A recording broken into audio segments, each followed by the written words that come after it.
Assalomu alaykum hammaga. Bugun sizlar bilan 10 yil oldingi olgan randevu, ya'ni arizam bilan stomatologga borib kelamiz. Albatta bu hazil, randevuni 2 hafta oldin olganman, ya'ni 2 hafta oldin ariza topshirganman stomatologiga. Bu yoqda bir kunda sirasi borib kela olmaysiz. O'layotgan bo'lsangiz ham 1 hafta yoki 2 hafta 10 kun oldin хотя бы randevu olib qo'yishingiz kerak stomatologga yoki birorta doktorga borishingiz uchun.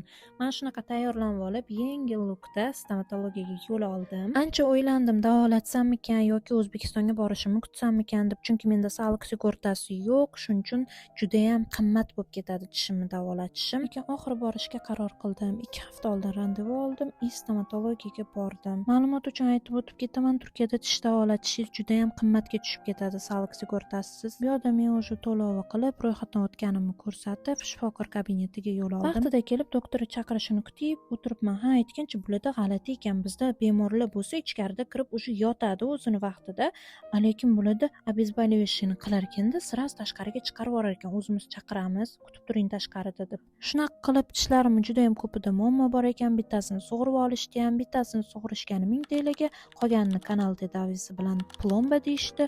Ular 5000 dan 25000 TL gacha bo'lar ekan. Shu bilan bugungi vlogimiz chetgacha edi. Xayr, yaqinmas yaqinlarim.